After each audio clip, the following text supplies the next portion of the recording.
Oromootti baay'ee bareedaadha. Oromoon yoo waliin dhaabbatee yoo waliin ta'ee yaada tokkoon waliin deeme waan fedhe muka mitiiti waan barbaade jigsuu danda'a. Humna kamiiniyyuu jechuudha. Yaadaan illee afaaniin illee hidhatee illee waan barbaadeen jigsuu danda'a. Tokkummaan kun immoo waan gidduu kana deemaa jiru kana waan baay'ee nu argisiisee ispeeshaalii waan takkala uumaarraa ka'ee hanga amma gidduu kana karaa amantii deemaa jiruni Oromoon qeesaa tikfachuu fi eenyummaa isaa sirriitti gonfachuu fi tokkummaa isaa kanaan waan nu argisiisaa jiru baay'ee bareedaadha jechuudha. Waanan jechuu barbaade ammallee Oromoon tokko ta'ee walajjeessuutu hin ta'in kan achi dhaabbatees mirgaanis bitaanis dhaabbatee kan du'aa jirus kan walajjeessaa jirus Oromoodha. Jaallannees jibbines. Genereeshinii guddaa dhabaa jirra. Genereeshinii kana dhabuu keenya irratti immoo tokko taanee yaadaan akka saba amma 21st century kana teenyee itti wal morminee yaada keenya waliin sheerii goonee ati maal barbaadda kun maal barbaada Oromiyaaf maaltu mala Oromoof maaltu mala jedhee itti waliin haasofnee kana galmaan gaawwanne baay'ee bareedaadhaan jedha. Maaliif yoo jenne anis nama darbuudha atis nama darbuudha sunis nama darbuudha kunis nama darbuudha garuu Oromoo fi Oromiyaanii bara baraan kan jiraatudha. Nuti yoo duunellee ijoolleen keenya hin jiraatu maatiin keenya hin jiraatu dhaloonni haaraa dhufuu hin jiraatu. Biyya Oromiyaa jedhu suni hinuma jiraataa jechuudha. Gatii kanaaf Oromiyaadhaaf egeree Oromiyaadhaaf future maaltu barbaachisa kan jedhuni siyaasa kamillee tu deeggarrellee siyaasa kamillee wal adda adda taanellee Oromoo kanaaf maaltu fayyada Oromiyaadhaaf maaltu fayyada kan jedhudha kan nuti akka sabaatti walirratti illee walii galuu kan qabnu jechuudha. Maaliifidha tokkummaan keenya amma yeroo ammaa kana arginu waan guddaa gochuu dandeenya jechuudha. Namni nu sodaata gaafa nun tokko taanu. Tokko taanee waliin dhaabbannu diina baay'ee seexana baay'ee jechuudha. Kanadha. Lammata immoo amantii amma deemaa jiru karaa amantii kanaa kan deemaa jiru qabsoon Oromoodhaan kun yaalloodhaan kan as ga'e lafeedhaan dhufe dhiigaan dhufe qabsoo waggaa meeqaantiin as ga'edha jechuudha. Lafa kaanee calluma jennee amma dogongoras yoo ta'e jarri siyaasa taphataa jiru gatii ta'eef haalli amantiidha dhiifama namaa godhiisiin jedha. Anamma protestaantiidha. Namni siya 77 si kabalellee siya kabalu dhiifama godhii jedha Waaqayyo. Matsaafni qulqulluu akkas jedha. Jarri keenyallee kuni luboonni kuni akka kanatti deemaa jiru jechuudha. Kanallee nuti furannee waan dandeenyuun humna keenya qarshiidhaanis haa ta'u sagaleetiinis haa ta'u ammuma gadi baanee dhiifama gatii jedhaniif balaaleffachuu hin qabnu. Teenyee dhaggeeffannee karachaadhaan tsalooti gochuudhaan warri du'aa godhanis du'aa gochuudhaan warra waaqatti amanillee karaa waaqa gurraacha waan godhan hundumtuu waan humna isaatiin godhee galmaan ga'achuu qabnaa jechuudha. Maaliifidha diinni keenya yoomillee mana amantii kana keessa taa'etu kan inni nu cabsaa jiru kamillee caalaa jechuudha. 4 kiiloo caalaa mana amantii kana keessa taa'etu qe'ee keenya ganda keenya keessa taa'etu kan nu cabse afaan kanaan amantii kanaan jechuudha. Indi keenya mana ortodoksii keessaati kan fiigne protestaantii taanee jechuudha. Namni kiristinnaan kaaneen jiru biyya Itoophiyaa sana keessatti jechuudha. Gatii kanaaf luboota kana haamlee cabsuu ituun ta'ini haamlee goonee fi yoo isaan dogoggoran illee liqimsinee yeroo laannee fi an akka kootti jechuudha akka misraaqitti yeroo laannee fi jabeessinee diinatti laachuutu hin ta'in jabeessinee bira dhaabbannee waan dandeenyuun bira dhaabbachuu qabnaa jechuudha. Keessumaatti dinagdeen baay'ee barbaachisaadha. Biyya Oromiyaa sana keessatti karaa dinagdeetiin cabnee jirra gatii ta'eef siyaasa qofaatu hin ta'in dinagdeedhaan illee jechuudha. Gargaaruu qabna jedhee yaada jechuudhaan akka kootti. Kanaaf Oromoon siyaasaa fi amantiin ituu addan ta'in wal bira dhaabbachuu qabaa. Waliin ta'uu qabaa. Indi keenya iyyuu warri ala kanallee jiru akka durii wal balaaleffachuu dhisnee maaliifidha? Waan baay'ee argineerra amma inni kaanillee haafuti waggaa 6 7 8 kana keessatti karaa baay'eetiin yaalleerra. Karaa adda addaatiin deemneerra siyaasa adda addaatiin deemneerra. Tokko kophaa deemuun hin ta'u tokkummaa malee jechuudha. Tokkummaatti yoo deemne waan guddaa biyya Afrikaa sana gonfachuu dandeenya. Eenyummaa keenya biyya alaa kanatti biyya faranji biyya United Nation iddoo hundumaatti ibsachuu dandeenya jechuudha. Kanaaf Oromoon jabaachuu qaba. Adaraa keessan tokko ta'a waliin haa taanu amantiin kamiyyuu nu qooduun qabu dinagdeedhaan wal gargaaruu qabna. Keessumaati warra amma ibaluun gargaari no is nam tokko gargaaruun akka nama tokkotti ammaafidha malee akka sabaatti garuu nuti saba keenya gargaaruu qabna biyya keenya gargaaruu qabna biyyaaf maal faayidaa qaba kan jechuudha maaliifidha yoo jettani ana akka misraaqitta kana yaadaa jiru an nama tokko gargaare ani Oromoon ba'u namni sunis Oromoon hin ba'u garuu Oromoo kana dinagdeetiin wanta tokko yoo hojii hojjenne yaa faaktarii yoo umne biyya sana keessatti hojii namaaf yoo umne namni hojii argata atillee iddoo gaarii geessa namni sunillee iddoo gaarii ga'a jechuudha. Garuu amma yeroo amma kan ibaluun gargaari yeroo hundumaa namni sun hin sooramu iddoo gaarii hin ga'u anillee hojjedhee iddoo gaarii hin ga'u naman gargaare sunillee waan tokko faayidaa hin qabu jechuudha. Gatii kanaaf akka sabaatti saba keenyaaf maaltu malaa maaltu akka Oromoof Oromiyaatti maal yoo goonedha nuti biyya sana keessatti iddoo gaarii keenya dinagdeedhaan kan jedhullee kana ilaaluu qabna. Baay'ee galatoom Misraaq ulfaadhu jijjiirama guddaan sirratti argina yeroo baay'eedhaaf sirna keenya dhugaa baay'ee namatti tola akka kanatti namni wal hubatee wajjin deemuun mata dureedhuman jalqabarraa haase Misraaqi namoota biraatiifan carraa kenna akkuman jalqabarra jedhe kanarra jirra. Siyaasa kana keessa turre hundi keenya siyaasa wal arrabsuu wal xiqqeessuu wal irratti bobba'u amma ilaallee jenna wanti nu baasumaan tokkummaa dhufa. Doesn't matter what. Waan barbaaddan ta'a.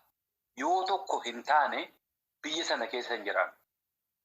Aangoos qabaachuu hin dandeenyu, aangoorras turuu hin dandeenyu, waan barbaanne sana argachuu hin dandeenyu. Yaa obbo ilaal yeroo baay'ee fontiin iyyuuf isa kana.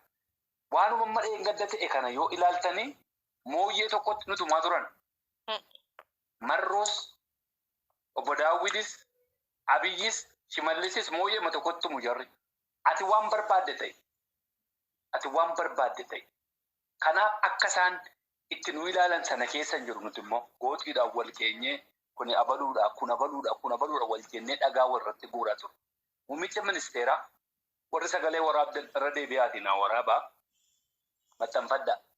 Muummichi ministeeraa waan amma ta'aa jiru kana keessatti waa'ee abbootii keenyaa keessatti galata guddaa qabu. Irraan isinii deebi'aa rikoordii godhadhaa. Muummichi ministeeraa galata guddaa qabu. Maaliif?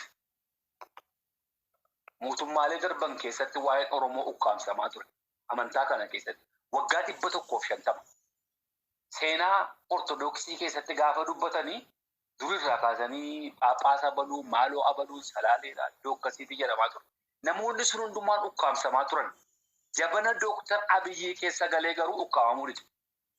Mirga Oromoon afaan isaatiin Waaqayyoon waaqeffachuu qabu, fuuldura dhaabbachuun qabu jedhe gadi baase. Jechi kun yeroo hundumaa akka dawwilii sammuu keenya keessaa iyyuu qaba. Every day. Akka irratti bobba'an, akka isa arrabsan, akka isa xiqqeessan, akka nama isa deeggaru baay'ee dhabu hin beekanni fuuldura bu'e. Garuu mirga Oromoo dabarsee ilaala. Namoonni keenya amma wanta miidiyaa irratti haasa'u kana arganii waan kaleessaa waan arraa kan arganii akka godhe jedhumini isa sana fuuldura inni waan hojjetu hojjeteera. Galata guddaatu malaaf. Xiqqeessuun qaba. Waan xiqqoo argattanitti yoo galateeffattan guddaa argatta. Wantichi xiqqoo ta'e miti. Akkuma kanaan dura kana keessallee makina wal keessa matte kanaan hin jenne malee waa'ee adde Adaanechiin kanaan dura haasa'aa ture kanuma wajjin wal qabate. Waan argattan xiqqoo irratti galateeffadhaa. Nuti waggaa hedduu gabroomne rakkoo baay'ee keessa turre, dararama keessa turre, hidhama keessa turre, ari'atamaa turre waan ta'eef waan hundumaa harka irratti barbaanna nuti. Bilisummaa guyyaa tokkoo barbaanna, waan hundumaa bakka kun cufamee waan hundumaan ta'ee akka jedhu barbaanna. Jarri garuu akka hojjennu beennaa nuu dhiisaa jedhe Dooktar Abiyyiin kanaan dura Minisootaa gaafa dhufe hojjetaadhuma jiru. Kana keessa namni hin duune, namni hin hidhamne, qe'een keessa soddaa qofaa du'e. Sodaa obboleettii koo nama fuudhe. Qabsoo keessatti kaa kun hundumtuu meeqa maatii meeqa rakkachaa jira. Rakkoo meeqa nurra ga'aa jira. Uummanni keenya meeqa dararamaa jira. Waan Gujii keessa, Wallagga keessa, waan hiriyaan koo Hacaaluun, abbootiin gadaan, artistoota keenya meeqarra taa'aa jiru hin daganne. Garuu achuma keessa immoo wanti dalagamaa jiru. Waan Oromoodhaaf dalagamaa jiru. Kanaaf isa kanas dagachuu hin qabnu. Waan arganne kanaafis gaafa akkasiniin jiru bilchiginnaa ta'a, abaluu ta'a, kaayyoo keessan ganaa miti. Akka ilma namaatti Misraaqee wajjin laayifii irratti baanee haasofnee hin beeknu. Yeroo jalqabaaf haasofne ani bisee wal balaaleffannaa waan baay'ee naan jetteetti. Wanti isheen naan hin jedhin hin jiru. Ani bilchiginnaa miti kunoo dammaqaan as keessa jira. Gandaqaa dammaqaa. Abaabos mitan. Dammaqaan hiriyaa kun. Mitan hunda keessa hin jiru. Garuu waa'ee Oromoon na dhiban. Keessatti kan guddate keessatti.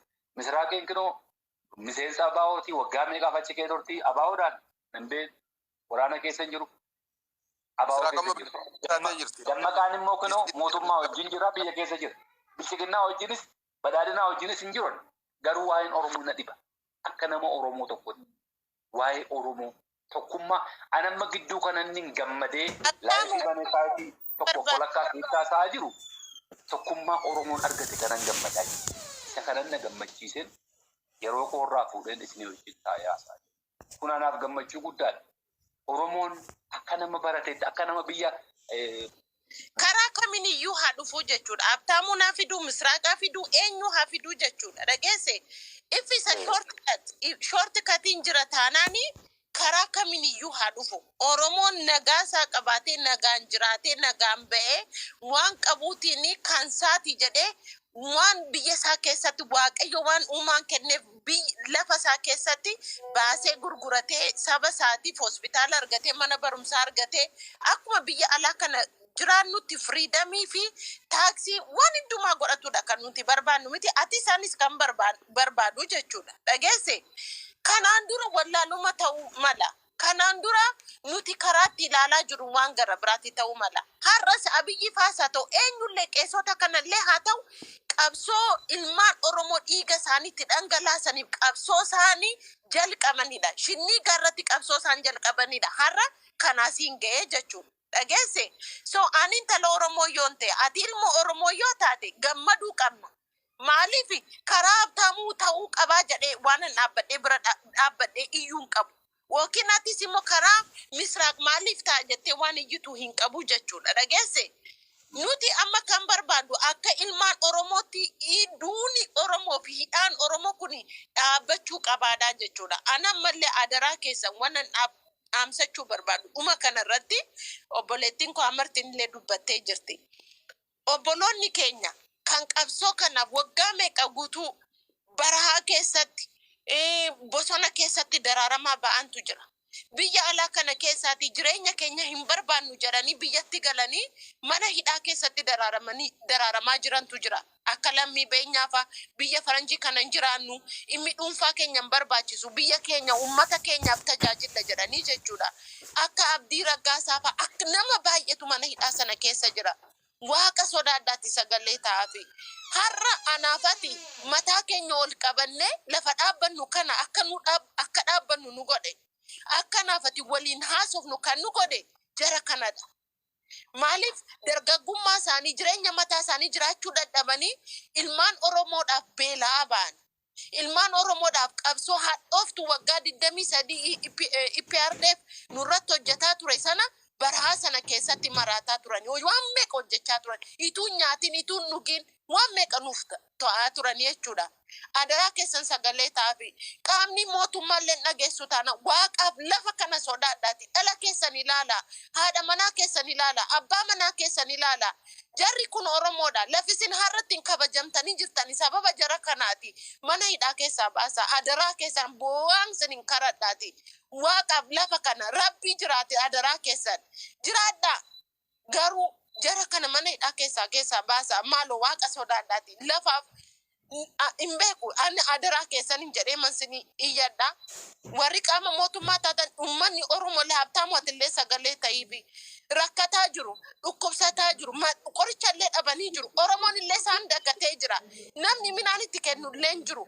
Uffata illee hin qabani. Qorra sana keessatti waan meeqa ta'aa jiru. Mana hidhaa sana keessatti adaraa keessan.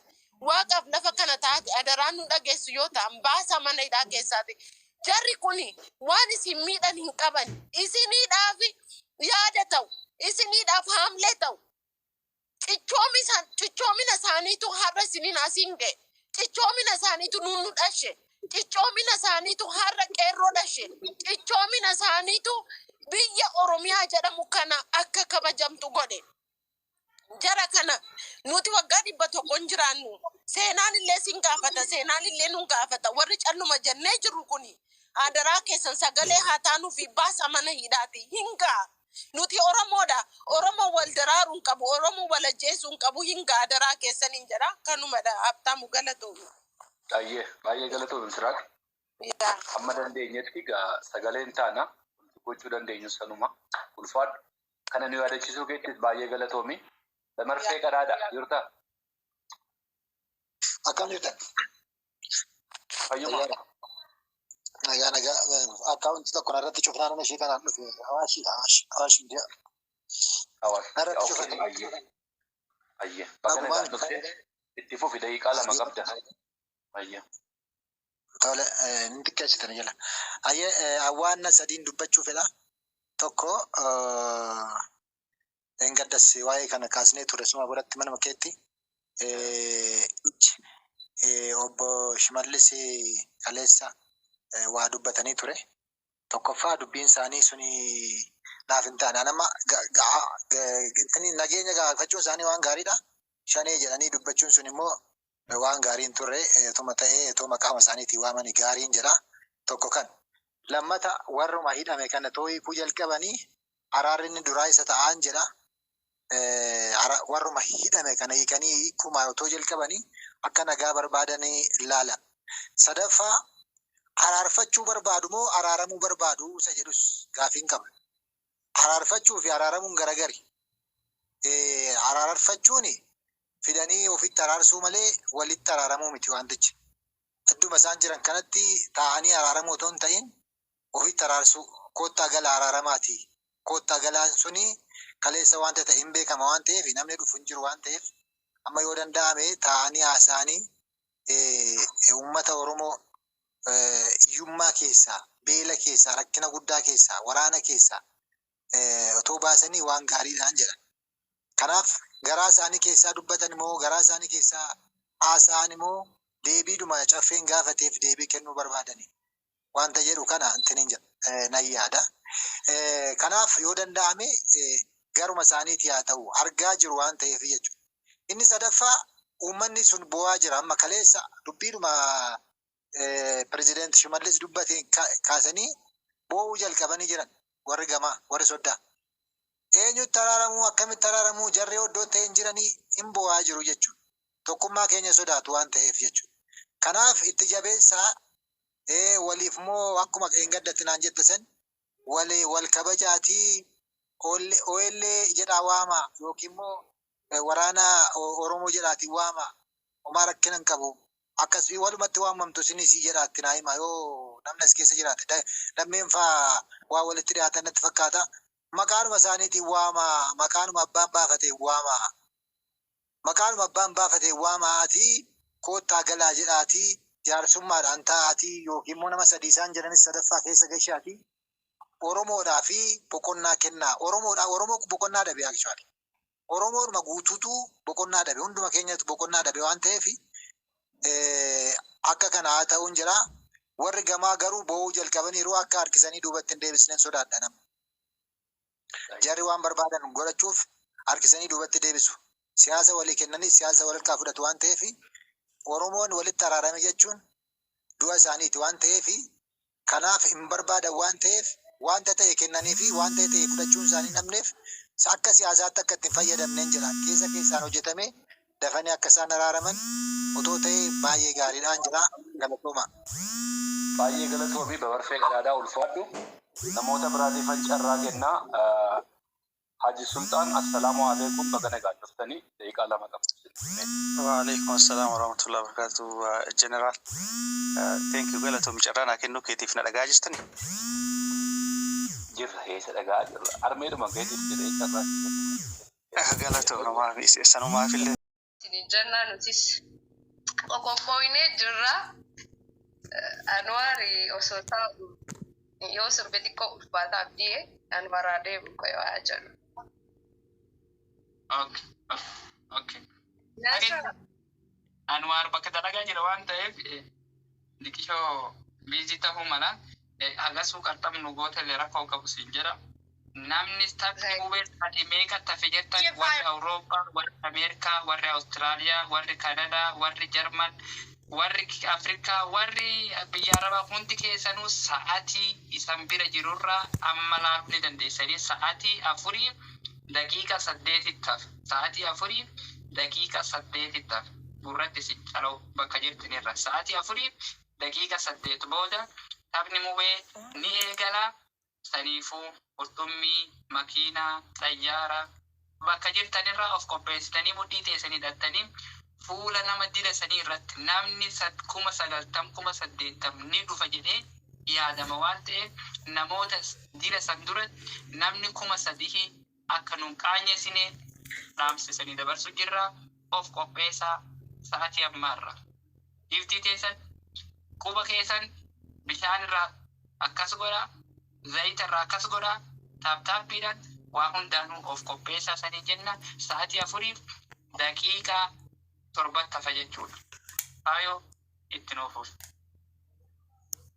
Kabajamaa koo jabaa sabaa sodaatamaan qabne sodaa hangafee dhugaan keessobaa seenaa dhaloota boruu dhaallee dhaalchifne dhugaa dhinnee dabaa. Kabajamaa koo jabaa sabaa sodaatamaan qabne sodaa hangafee dhugaan keessobaa seenaa dhaloota boruu dhaallee dhaalchifne dhugaa dhinnee dabaa. Hundee Afrikaaf qaroomaa dhugaa kee addunyaarra gaasii baheera olaanaa wallaansa sabaa dhugaa kee addunyaarra gaasii baheera yaabbata jaalalaa yaabbata jaalalaa yaabbata jaalalaa yaabbata jaalalaa ilma abbaa gadaa gaachana koo ilma abbaa gadaa sanyii koo gaachana koo isiniin jedhaa galatoomaa ulfaadhaa. Jeneraal Baaroo አመሰግናለሁ። የወድሻለሁ ከበጣም ከሶንግ is very dangerous, is very beautiful, is very okay. Is kaitianu generalen walira nubuzu me adami dararini mubisha ki yasare sinyatini waisare sindarini abo sagari akasile no jettani masa tawanne timatima kortam nama ko adami dararini mubegia korensi waranini adawin silalini adamin darari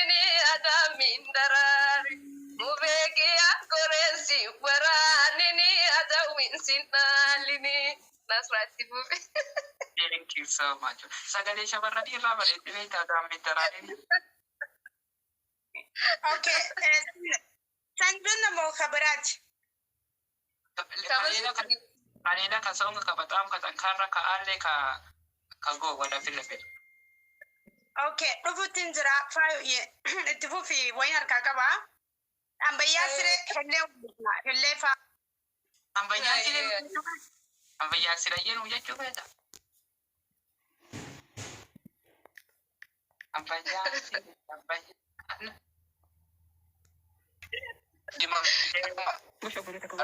Nama biraatis carraa kenninaa fi takka takkaan jechuudha.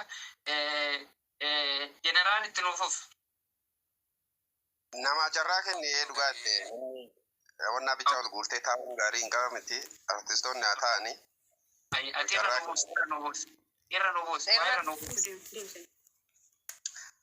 Carraan Anwaar odola dura jiru moo?